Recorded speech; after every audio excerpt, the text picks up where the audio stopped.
voltando aqui, já na companhia do Lorde, posso falar com qualquer pessoa, entrar numa reunião aqui, no meu office aqui doméstico, com o meu cachorro ou não. Posso estar de bermuda, de short, igual eu tô aqui, ó, me arrumo só do tronco pra cima. Hoje, a facilidade da tecnologia é uma coisa assim impressionante, né, gente? Eu me maquiei hoje por volta de umas 9 da manhã para ir a uma reunião e almocei, escovei os meus dentes e não retoquei a maquiagem. Mas pra quê? Não preciso. Eu já tenho uma maquiagem automatizada maravilhosa no CapCut pago. Vai a dica para as meninas aí, para as mulheres. E fico maravilhosamente bem.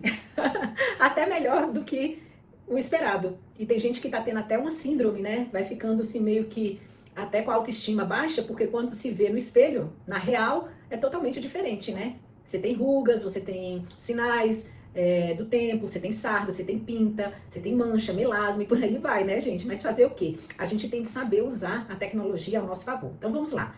Eu estava dizendo que em 1997, Cíntia Lee era apenas uma estudante universitária do curso de comunicação da Faculdade de Comunicação da Universidade de Brasília. Isso mesmo. Para quem não sabe, eu sou natural de Brasília, residente aqui e sempre vivi aqui, amo a minha cidade e sinto muito orgulho de estar aqui. Então acompanhei a evolução.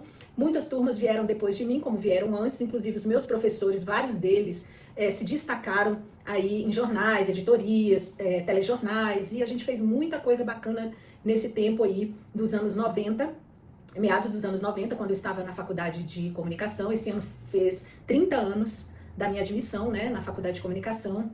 É muito tempo, gente. Eu entrei em publicidade e propaganda, depois migrei, terminei, fui para o jornalismo e entrei para o serviço público, onde eu atuo há quase 20 anos como assessora de imprensa. E nesse intervalo, em 2019, eu resolvi estudar moda e aí eu fiz um curso superior de design de moda e depois eu quis me especializar. Mas onde eu quero chegar? Aí fiz MBA e fiz pós-graduação, tá, gente? Então, fiz toda essa trilha aí e também me beneficiando da tecnologia por conta do EAD. Eu sou a testemunha viva, eu sempre falo de que o EAD, ele dá certo. Fiz mais de 50 cursos na área técnica, modelagem, corte, costura, consultoria de imagem, de estilo, desenho, computação gráfica, desenho gráfico, enfim, vários cursos também à distância, com certificação, outros pelo YouTube, gratuitos. Então, hoje o conhecimento, ele está cada vez mais exponenciado para as pessoas, os grupos e sociedade. Como diz, só não fica sabido quem não quer.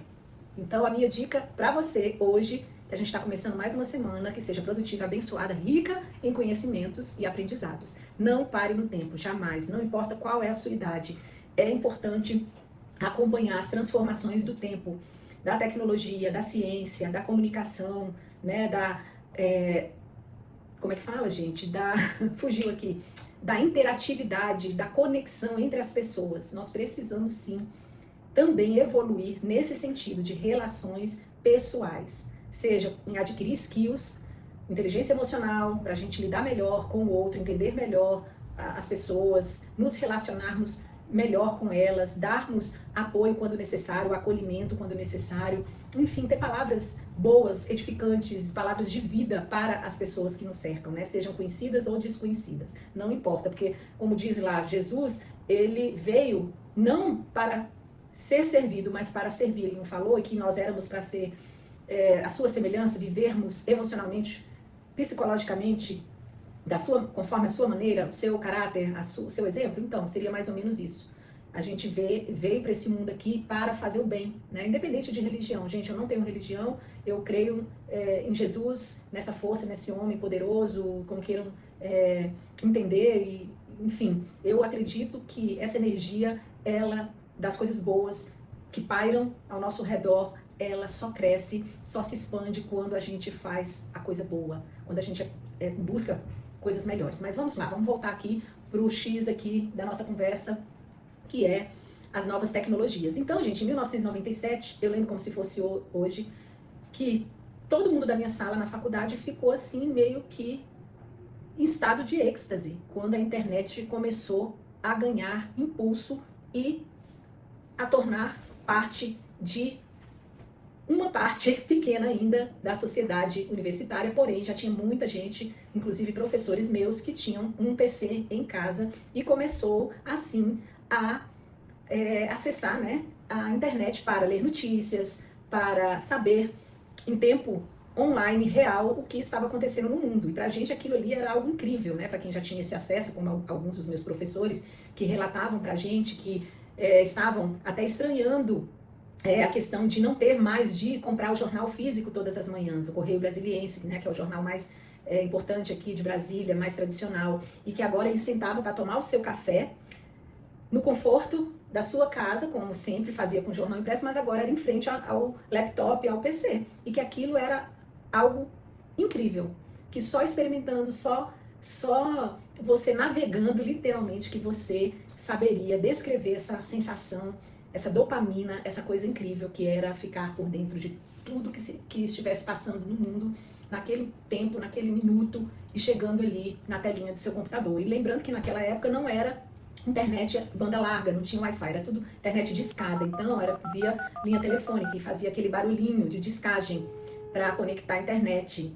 Quem é dessa época vai lembrar, vai vir uma memória aí afetiva, eu acredito que afetiva, desse discar do Dual, né? E aí tinham alguns provedores, o UOL, tinha IG. Quem lembra do IG, que era um cachorrinho, ó, igual o Lorde, que era o mascote? O garoto propaganda da IG era um maltezinho branco. Então, gente, foi evoluindo, e aí a gente foi aos poucos abandonando a coisa tangível das matérias de jornal, né? Depois vieram os gravadores digitais, que não funcionavam mais a pilha. Eu ainda trabalhei, na minha época de estudante, de estágio, com gravador a pilha. Um gravador também tinha um que era tijolada, que era desse tamanho, com aquela fita cassete, gente, gigante. E outros, esses digitais, depois, sem pilha, eles não tinham mais nem a fitinha pequena, porque depois reduziu para aquela fita pequenininha, que tinha uma durabilidade compatível com aquela maior, né? Porém, ainda dependia de pilha. Depois é que vieram, acho que no início dos anos 2000, depois vocês pesquisem aí na web com a ajuda aí da IA, agora é tudo IA, né? Em que ano que surgiram os primeiros aqui no Brasil, tá, gente? A gente tá falando Brasil. Os primeiros gravadores digitais. Máquina analógica também usei muito. Meu estúdio, nosso laboratório da UNB de fotojornalismo era todo feito de processos analógicos, de você revelar filme, eram os filmes de rolo. Tem gente que nem vai imaginar, se você é da geração milênio pra cá, nem vai entender nativo digital o que são esses rolos de filme, né? Mas eu tenho uns aqui na gaveta, depois eu posso mostrar pra vocês, aí vocês me contem aqui nos comentários se vocês querem que eu traga alguns objetos dessa época aqui, relíquia, vintage. Agora são vintage, né? Chegaram aos seus 20 anos, mais de 20 anos, já podem ser considerados objetos vintage, tá, gente? Tem até isso na história. Pelo menos na história da moda, né? Então, e aí a gente fotografava com esses equipamentos analógicos, eram câmeras muito boas, mas a revelação era preto e branco, não existia ainda essa revelação colorida, eu tinha que ir para um laboratório fora lá da FAC, tinha um stand, uma lojinha no pátio lá do Minhocão, e eu gastava muito dinheiro, gente, era muito dinheiro com material. E na época da publicidade, eu gastei muito também. Gente, vocês imaginam o que era fazer layout à mão de publicidade? A gente andava com aquelas pastas gigantes, com plástico ou não, com papel Panamá. Os nossos layouts pesavam tanto, porque eles eram as páginas de jornais, de revistas, mais de revistas, de material promocional, eram coladas em papel Panamá, que é uma gramatura absurda, ele é bem pesado. E aí, a gente usava até benzina, gente, cola de bastão ou cola líquida, e quando tinha algum resíduo de cola que ficava, para fazer a limpeza da cola, a gente tinha que usar benzina, e comprava na farmácia aquele vidrão. E depois eu soube que foi proibido, né, a comercialização de benzina em farmácia, porque as pessoas, os jovens, estavam usando para cheirar, igual cheiram cola, cheiram loló, né, na minha época era o tal do loló, que era éter com babalu, com chiclete. Posso nem falar isso aqui, né, gente, mas tinha isso, as pessoas, os jovens estavam consumindo, infelizmente, o tal da benzina. E a benzina acho que hoje é só para a indústria, né? E aí esses layouts era com tinta nanquim, a gente montava, gente, tinha que recortar, colar, imprimir nas impressoras, ou desenhar à mão.